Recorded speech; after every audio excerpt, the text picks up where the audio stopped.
Good day. So let's continue to our lesson 2 for this week. Again, still in the module of the teacher as a school culture catalyst. So for the third one, we have the formalization. So from the word formalization, more on formality, maybe na structure of school. So the formalized organizational structure focus on rules and positions rather than the people in the position. So bali nakafocus siya kung unsa jud imuhang position o rules in na workplace. Di siya ingon na to mag-focus ka sa people kundi unsa jud imuhang rules ana na position. Formalization is the process of creating a formalized structure and includes the maintenance of that formal structure over time. So diri is naka-process gino siya na dapat masunod na siya na structure kay lagi from the word formality. Naka-formal gino siya dili siya na mag-una ka dito sa step 3 or any step dapat nakasunod gino siya kay awa and includes the maintenance of that formal structure over time. Kana diha is na possibility na ma-change ang ilahang structure because naga-improve man na siya.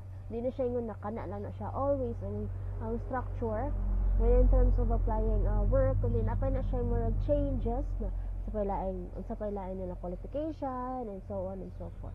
Formalization of an organizational structure commonly initiated in an attempt to rationalize the decision making process. Yes, it includes the decision making process kay in formality man gyud is dapat naka-structure gina siya. Hindi siya ingon na kuan kay every decision or structure is naka-kuan gina siya naka-process and gipag-desisyonan gina siya na dapat kada ang una kana ang process kana ang structure and so on.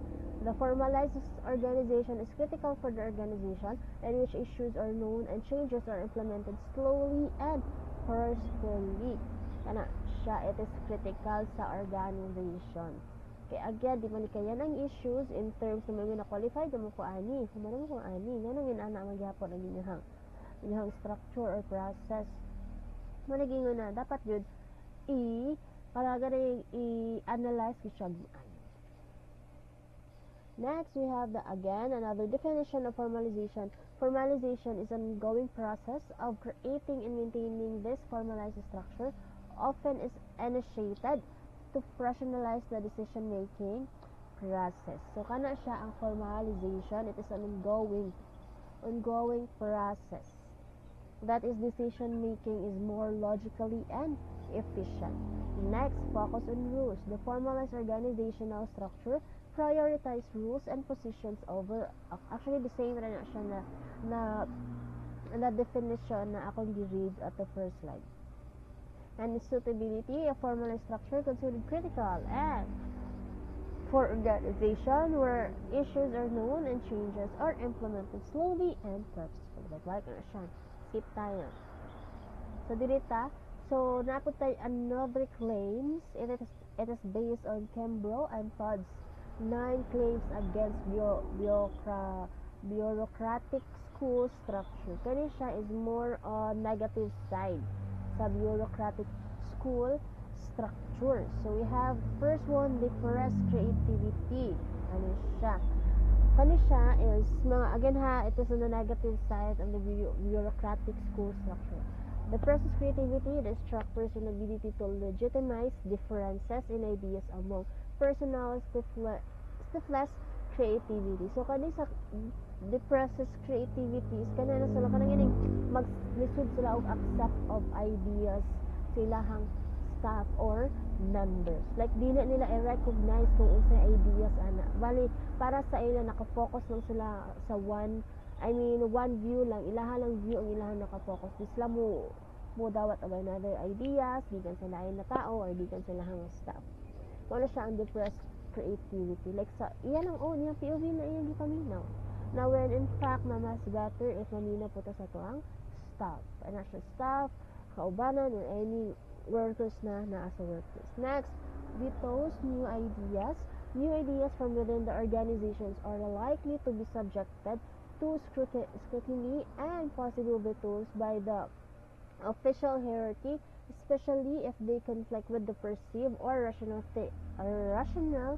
teaching behavior. So kani siya is new ideas often face intense scrutiny and can be rejected by the hierarchy.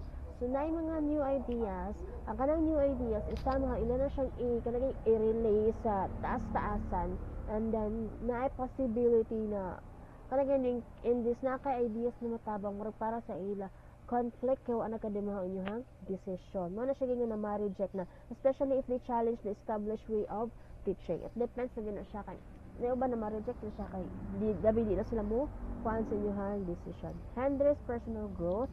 Yes, bureaucracy does not adequately allow for personal growth and the development of mature, healthy personality. So from the word hinders, libabag.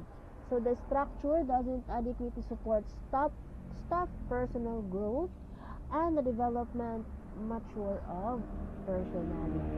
So bali gani siya is imbis mo grow imong personality diha na workplace, diri is dili noon siya kay tungod sa mga negative na impact ang nahitabo sa inyong workplace. Lack decision review, bureaucratic organization, lack adequate structures or processes for the review of decisions. So kani is there are insufficient structures or processes for reviewing decisions once they've been made. So diri sa lack decision review is if ever na buhat na nila na structure is lisod na sa ila, I mean dili na dahil na nila basta-basta lang ma-change. If ever na ay mga ideas or mga any objections ay nagibuhat na structure, dili na siya makakuan kay mao na may ilahang na buhat.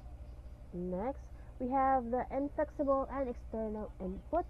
So the structure is unable to accommodate the diversity of external inputs needed for the democratic school system. Hani siya is flexible. Flexible. Where is the flexible? Again, is dili nila ma-accommodate kung sa mga other inputs sa ilahang school system. And the next is stimulates conformity. The extrinsic reward system encourages conformity rather than innovation. So diri is the system reward again the system rewards or encourages people to conform rather than innovate. Na imbes ang imuhang i-focus sa inyong school system na ay improvement or innovation, dili siya inganana, kundi dito siya nakafocus sa reward na maka-encourage sa tao. Kundi bali ang kani siya is more on people lang ang gina-give of conformity, dili siya yung improvement sa kanan. Abstract innovation, prior organizational resource commitments to subunits make it difficult to develop innovative solutions to new problems. So kani siya is na-affect pre-existing commitments to various departments make it hard to fund or develop new solutions to the problem. So bali kung naatay mga possible na kailangan tayo innovate, is lisod na sa ila matagaan og solution. Katungod sa mga bag-o na pud na problema kana siya. Ignores formal organization. So bureaucracy does not take the informal organization into account. So kani it fails to recognize the importance of the informal social structure.